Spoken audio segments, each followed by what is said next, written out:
meron na nga ngayong dalawang impeachment complaint ang ating ikalawang Pangulo. Di ko alam, o di natin alam kung madadagdagan pa yan. Pero kaugnay lamang sa isang Pangulo, sa batas na umiiral sa atin o maging sa ibang bansa, gaya ng Amerika, hindi ako pamilyar sa ibang mga bansa, ang impeachment lamang din ang pwedeng gawin sa kanya. Ibig sabihin, hindi siya pwedeng kasuhan ng anumang kaso. Yan ang tinatawag na immunity.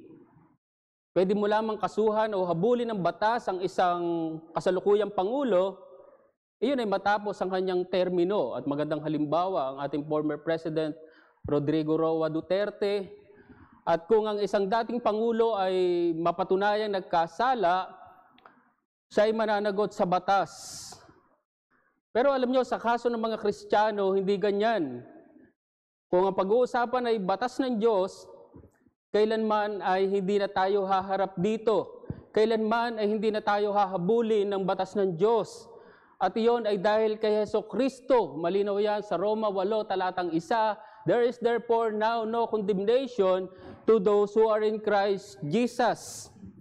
At iyan ang immunity, meron tayo kay Jesucristo. Wala itong hangganan. Hindi ito katulad ng presidente na after 6 years after his term ay mawawala na ito, ma-expire na ito.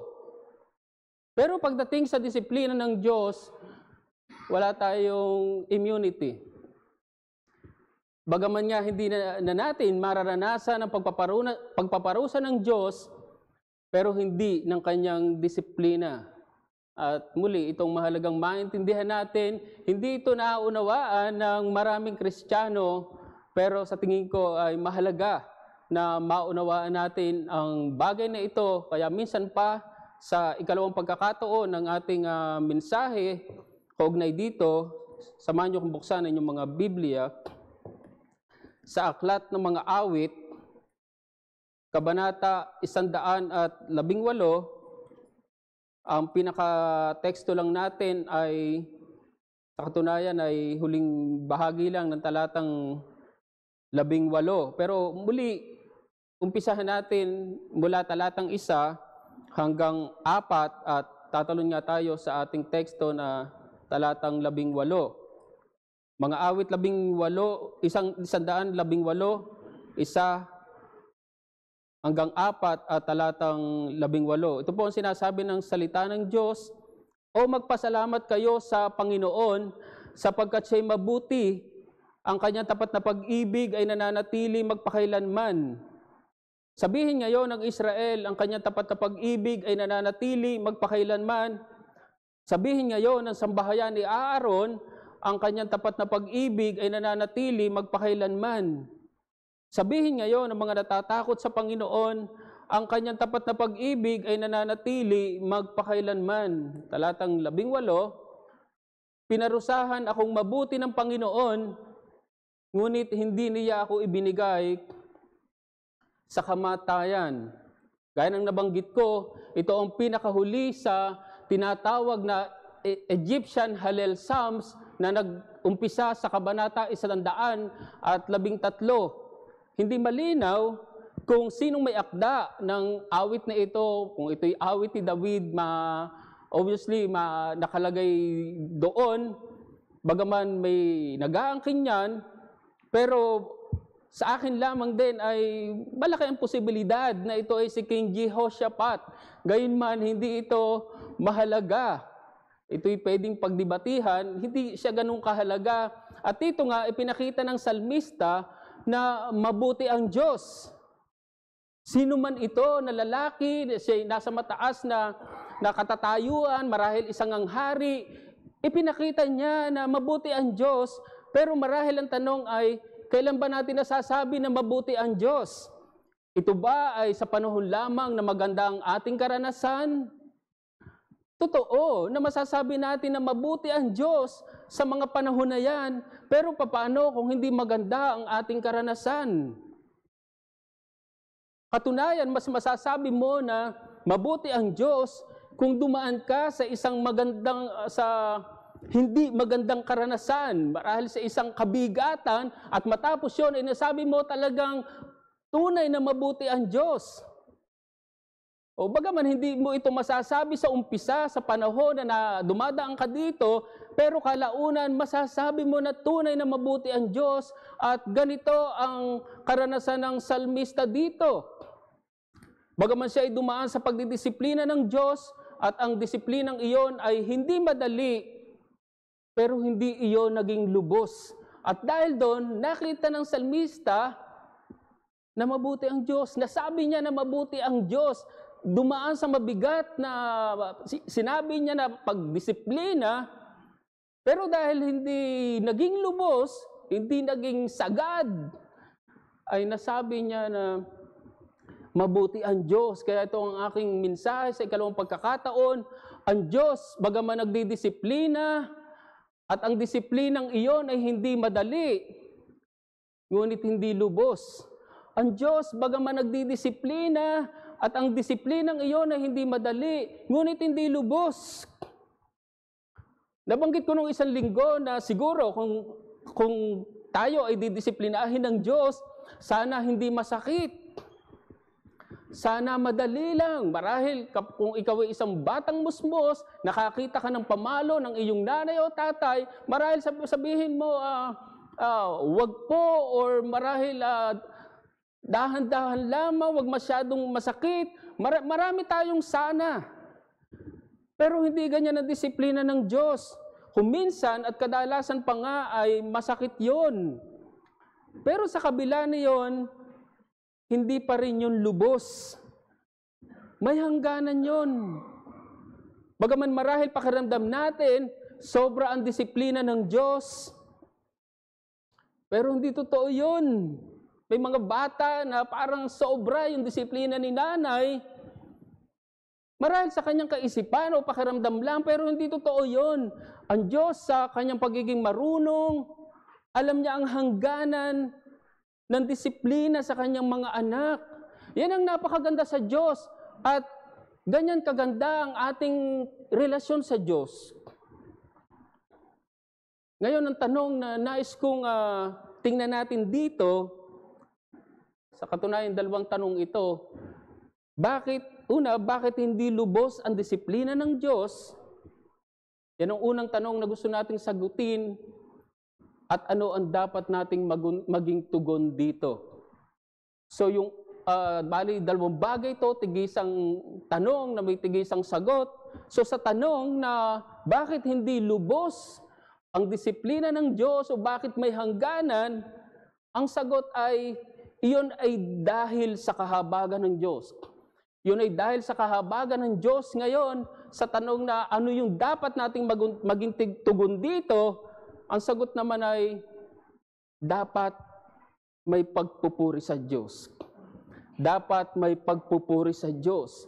So sa unang tanong na bakit hindi lubos ang disiplina ng Diyos, dahil sa kanyang kahabagan, dahil sa kahabagan ng Diyos. Sa kabila nga na naranasan ng disiplina, ng salmista, ang disiplina ng Diyos, at muli, hindi madaling disiplina yon, pero hindi yun naging lubos. May hangganan ito at iyon ay dahil lamang sa kahabagan ng Diyos. Nang himukin ng salmista na magpasalamat ang mga tao ng Diyos, ang Israel, ang kani o ni Aaron, mga anak ni Aaron, at lahat ng mga natatakot sa Diyos, ay nung sabihin ng salmista na magpasalamat sila, ang dahilan noon ay malinaw. Ang sabi ng salmista, sapagkat ang Diyos ay mabuti. Ang kanyang tapat na pag-ibig ay nananatili magpakailanman. At iyan lamang ang dahilan kung bakit hindi lubos o kung bakit may hangganan ang disiplina sa atin ng Diyos. So dahil ang Diyos ay mahabagin, hindi natin nararanasan ang kanyang lubos na disiplina. Kung tutuusin, dapat naman tayong disiplinahin ng Diyos ng lubos, ng sagad-sagad. Ibig sabihin, sa halip na maranasan pa natin ang kanyang habag, dapat parusa ng igawad sa atin. Pero hindi ganyan ang ating nararanasan. Hindi ganyan ang ginagawa ng Diyos. Alam niyo kung tutuusin, ang bayang Israel ay dapat nang puksain ng Diyos. Walang duda doon. Pero hindi yan ang ginawa sa kanila ng Diyos. Mga Panaghoy 3, talatang 22 hanggang 23, ang tapat na pag-ibig ng Panginoon ay hindi nagmamaliw. Ang kanyang mga habag ay hindi natatapos. Sariwa ang mga iyon tuwing umaga, dakila ang iyong katapatan. Because of the Lord's mercies, we are not consumed. Grabing mga kahabagan ng Diyos. Ganyan makitungo ang Diyos sa atin. Totoo na nararanasan ng bayang Israel ang mabigat na kamay ng Diyos. Sila ay naging bihag o ibinigay ng Diyos sa kanilang mga kaaway for 70 years. Pero hindi yun naging lubos. May hangganan yun. Hanggang 70 taon lamang. Makalipas ang 70 taon na disiplina sa kanila dahil sa kanilang pagsuway sa Diyos, sila'y ibabalik sa kanilang lupain. Muli, grabe ang kahabagan ng Diyos. Nang si David ay magkasala sa Diyos, grievous sin, kung tutuusin, dapat nang alisin sa kanya ang kanyang kaharian. Pero hindi yun ang ginawa sa kanya ng Diyos. Katunayan, ang kaharian o trono ni David ay mananatili magpakailanman at iyan ay sa katauhan, ultimately sa katauhan o paghahari ni Jesucristo. Kasi yung linya natapos naman kay King Zedekiah, pero hindi naman talaga natapos doon. Meron pa ring anak ni David na kalaunan ay uupo sa kanyang trono. Ganyan matapat ang Diyos sa kanyang tipan, sa kanyang bayan. At ganyan natin tingnan ang ating relasyon o kaugnayan sa Panginoon. Alam niyo, kung ang pagbabasihan lamang ng Diyos ay ang ating katapatan, matagal na sana tayong tinalikuran ng Diyos. Matagal na sana tayong iniwan ng Diyos. Pero hindi ganyan ang ginagawa sa atin ng Diyos. Katunayan, tayo ang nangiiwan sa Diyos. Hindi tayo nagiging tapat sa Kanya. Pero ang Diyos, kailanman ay magiging tapat sa Kanyang tipan o pag-ibig sa Kanyang bayan. Ang Kanyang mga tao. Ang tapat na pag-ibig ng Diyos ay mananatili sa Kanyang mga anak. Yan ang ibig sabihin ng Kanyang tapat na pag-ibig ay nananatili magpakailanman. Inibig ka ng Diyos sa simula, mananatili yun magpakailanman, hindi yun mabibigo. Ang pag-ibig natin nabibigo, ang pag-ibig ng Diyos hindi. His mercies or steadfast love endures forever. Grabing mga katotohanan. Very comforting. Kaya nga ito ay nagtuturo din sa atin nang ang ating pagdidisiplina, halimbawa bilang isang iglesia, dapat ding merong hangganan. Dapat hindi lubos-lubos. Yun bagang parang wala tayong habag.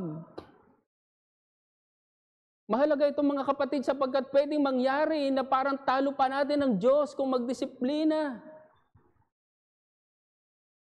Totoo na bahagi at marapat lang na tayo ay magdisiplina sa church. Maalala nyo na isa sa mga perpetuating marks of the church is discipline. Pero dapat may hangganan yon. Malinaw dyan si Apostol Pablo sa kanyang ikalawang sulat. Kabanata 2, talatang 5 hanggang 7. Subalit kung ang sino man ay nakapagdulot ng kalungkutan, hindi ako ang pinalungkot niya, kundi sa isang paraan ay kayong lahat, upang wag akong maging lubang mahigpit sa inyong lahat. Para sa gayong tao, yung nagkasala, ang kaparusang ito ng nakararami ay sapat na. Bagkos inyong patawarin siya at aliwin, baka siya ay madaig ng labis na kalungkutan. Hindi po pwedeng lungkot na yung tao dahil nagkasala siya at normal yon, nandun yung kabigatan. Pero wag mo na naman siyang idikdik pa.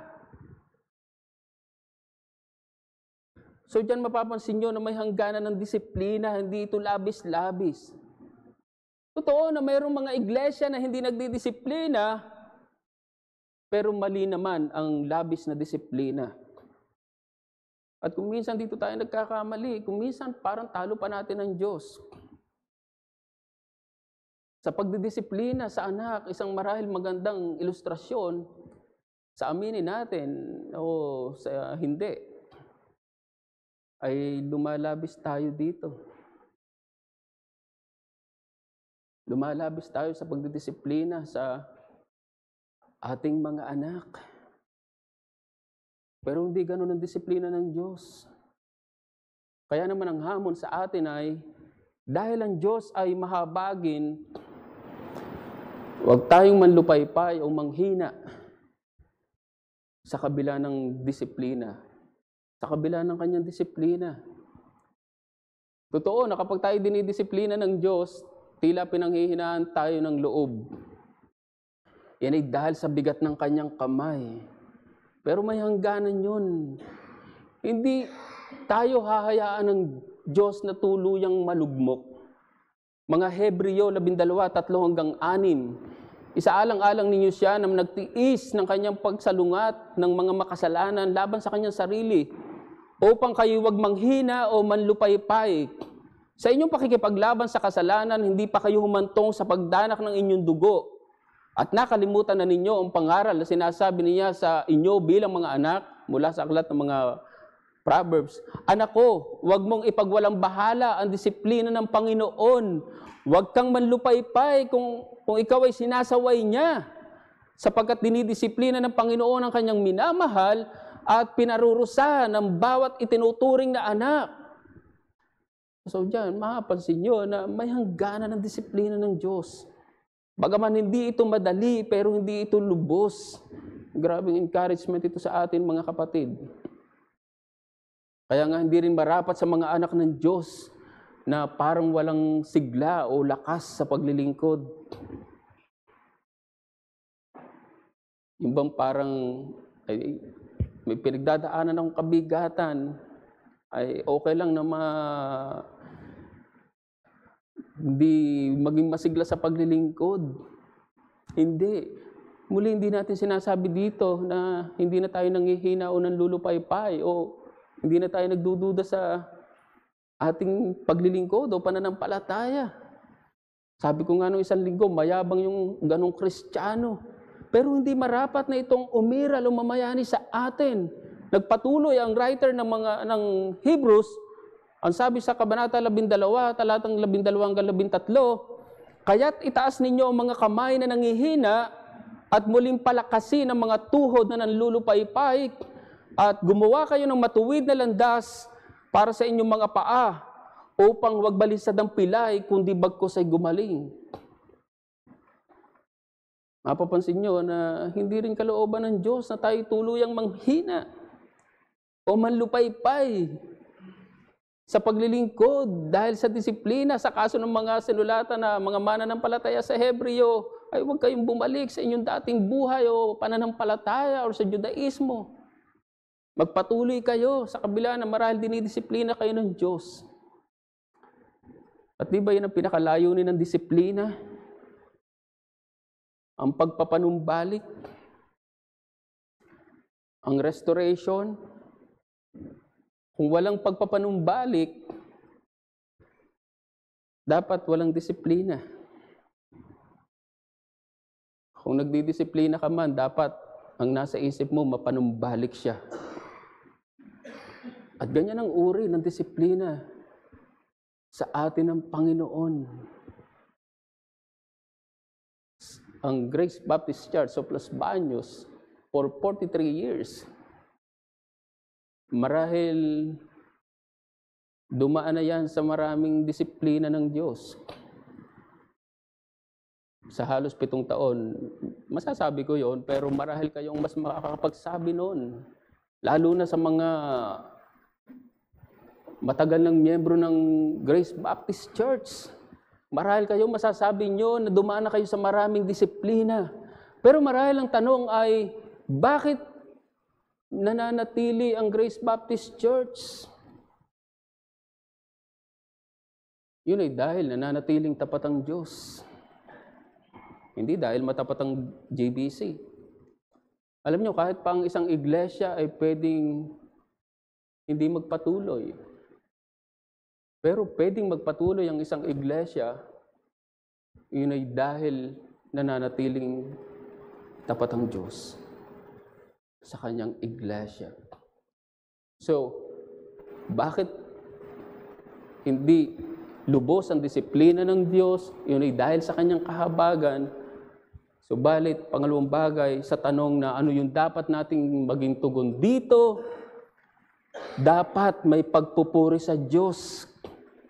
Dahil nga ang Diyos ay mabuti, dahil ang kanyang tapat na pag-ibig ay nananatili magpakailanman, at iyon ay nahahayag sa kanyang di lubos na disiplina, dapat iyon ay magbunsod naman ng pagpupuri o pagpapasalamat sa Kanya.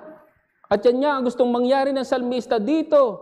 Ang sabi ng salmista, muli sa talatang 1, o magpasalamat kayo sa Panginoon, sapagkat siya'y mabuti. Ang kanyang tapat na pag-ibig ay nananatili magpakailanman. So dahil hindi natin nararanasan ang lubos na disiplina ng Diyos, merong dahilan ng pagpupuri sa Kanya. Siguro nga kung ang disiplina sa atin ng Diyos ay lubos, walang dahilan ng pagpupuri sa Kanya. Pero hindi nga ganyan ang ginagawa sa atin ng Diyos. Nakita natin na halos mamatay dito ang salmista, pero hindi yun ang nangyari. Talatang 13, ang sabi at patotoo ng salmista, itinulak mo ako ng malakas, ano pat ako'y malapit ng mabuwal, tinulungan ako ng Panginoon. Mula sabi sa ating teksto, talatang 18, pinarusahan akong mabuti ng Panginoon, ngunit hindi niya ako ibinigay sa kamatayan. Grabe ang karanasan dito ng salmista, at hindi ba yun dahilan ng pagpupuri sa Diyos? Kung tutuusin, dapat na nga tayong puksain ng Panginoon, pero hindi yun ang ginawa sa atin. Hindi ba yung dahilan ng pagpupuri sa Kanya? Kung merong isang dahilan ng pagpupuri o pagpapasalamat sa Panginoon, yun ay dahil naranasan mo ang Kanyang habag. Yun ay dahil sa kaligtasan na iyong nararanasan o tinatamasa ngayon. Kung ang Diyos ay hindi nahabag sa atin, wala na tayo. Saan tayo pupulutin? Napahamak na sana tayo. Hindi ba yung dahilan ng pagpupuri sa Diyos? Nakita natin kung paano naranasan mismo ni Kristo ang disiplina ng Diyos. Ang sabi niya, Diyos ko, bakit mo ako pinabayaan? My God, why have you forsaken me? Pero bakit naranasan mismo ni Kristo na parang pabayaan siya ng Diyos? Ang dahilan noon ay para matubos tayo sa ating kasalanan. Kung maging yung parusa o disiplina, hirap na naranasan ni Kristo,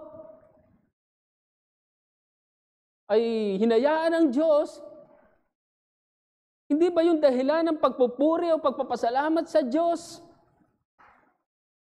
Ang sabi ng salmista, talatang 21, ako'y magpapasalamat sa iyo sapagkat sinagot mo ako at ikaw ay naging kaligtasan ko. Ang sabi pa sa talatang 24, itong araw na ang Panginoon ang gumawa, tayo'y magalak at matuwa.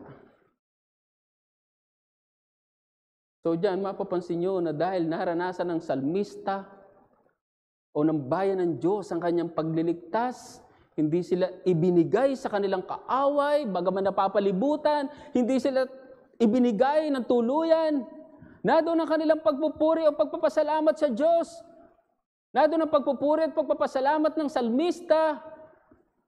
Iyon ang sabi niya na gawin ng Israel, ng mga anak ni Aaron, ng lahat ng mga natatakot sa Diyos. At sa lahat ng mga natatakot sa Diyos, kasama tayo doon at yun ang inaasahan sa atin. Alam niyo, sa tuwing tayo nakakaranas ng mga kalamidad, gaya halimbawa ng bagyo, na doon ang mga relief goods na natatanggap natin. Halimbawa, mula sa government. Ngayon, kung ikaw ay tumanggap ng relief goods, hindi ka ba magpapasalamat doon? Kung yun man ay sa government or sa mga private sector, ibang grupo, ibang mga tao, sa katunayan, makatanggap ka ng stab, papasalamat ka na eh. Paano kung nasa kamay mo pa? Alam nyo, hindi lamang basta relief goods ang tinanggap natin sa Panginoon. Yun ay ang kanyang habag. Ang kaligtasan. Ang mensahe kanina, ang Diyos ay naging tao.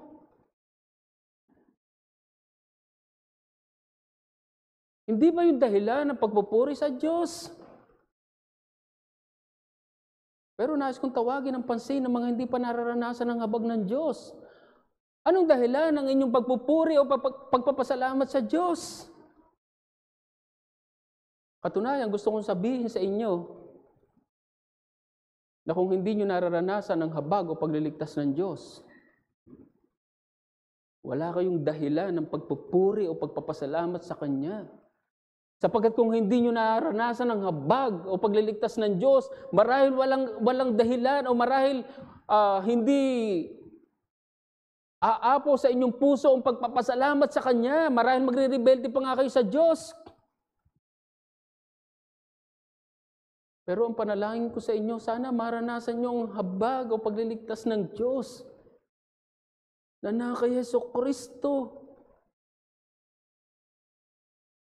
Yan ang panalangin ko sa inyo, pero ang hamon ko sa mga kapwa ko, mga kinahabagan ng Diyos, dahil hindi mo nararanasan ang lubos na disiplina ng Diyos, magkaroon ka ng laging dahilan ng pagpupuri sa Kanya.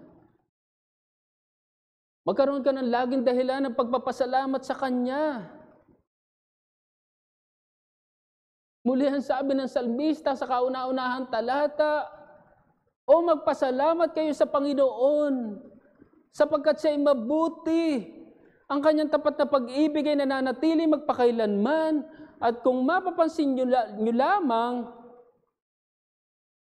na tinapos ng salmista ang awit na ito 118. Sa gayon ding mga kataga.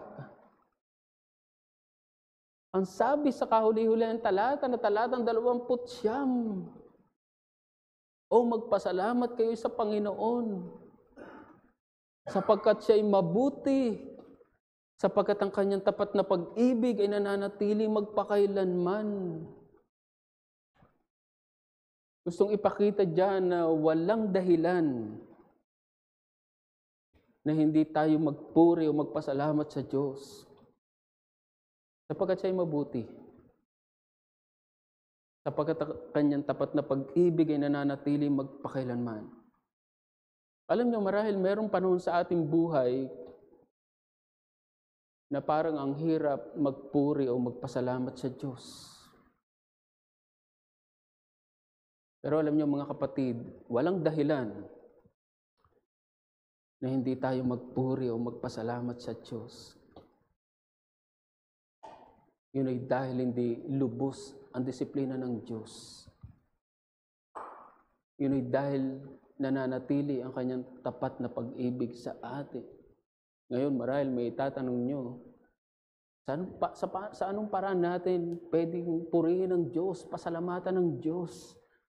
Maraming pwede tayong masabi dyan, pero tuwing araw ng linggo, handa ka bang magpuri sa Diyos? Tuwing araw ng linggo, handa ka bang magpasalamat sa Kanya?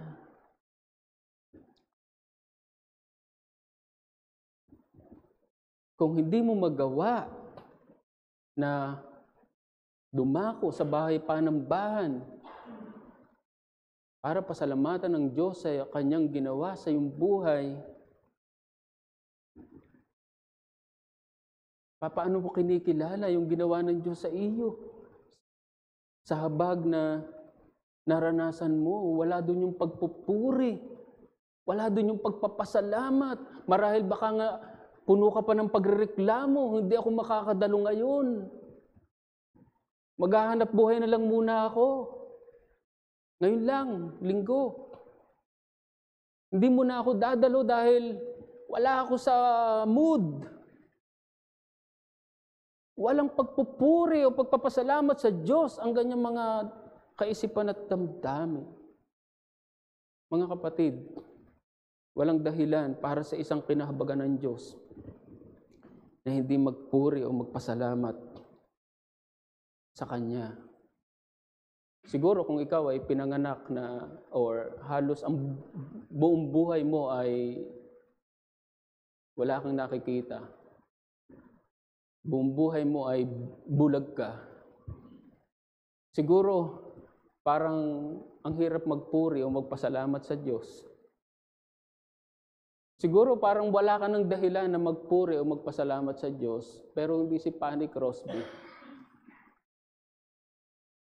Yun ay dahil naranasan niya ang kahabagan ng Diyos. At dahil naranasan ni Fanny Crosby ang kahabagan ng Diyos, makikita natin ang kanyang pagpupuri at pagpapasalamat sa Kanya.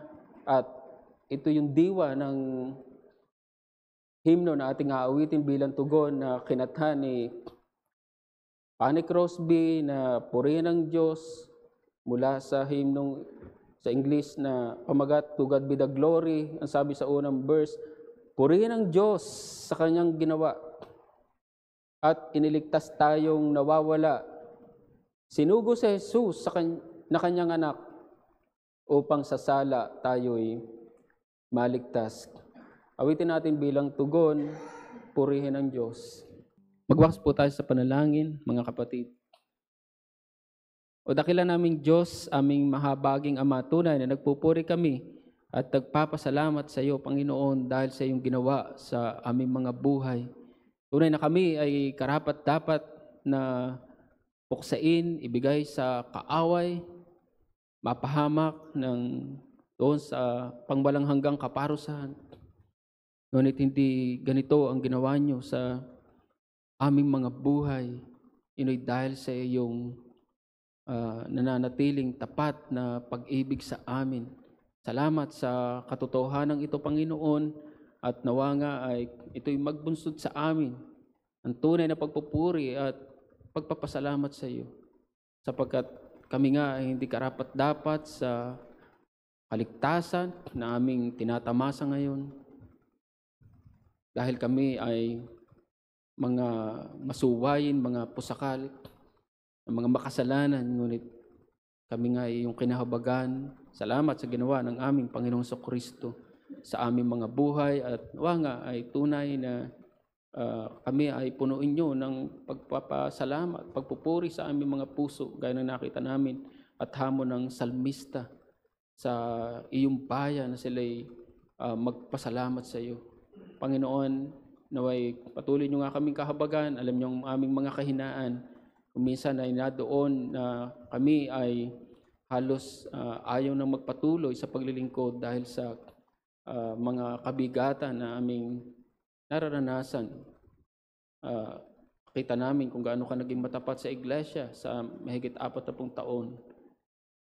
At ito ang aming panalangin at hiling na patuloy kang mahabag sa iyong iglesia. Ayan niyo, Panginoon, naming itaas sa inyo, maging ang aming mga kasama ngayon, mga bisita, mga mahal sa buhay na hindi pa kumikilala sa iyo, hindi pa nararanasan ang habag na kay Jesucristo, na may tunay na Mag-usap ka sa kanila, katagpuin niyo sila, at sila man ay magkaroon ng dahilan ng pagpupuri at pagpapasalamat sa iyo. Salamat, Panginoon, muli sa mga oras na to. Tunay na pinupuri ka namin at ito ang aming panalangin sa pangalan ng aming Panginoong Hesus. Amen.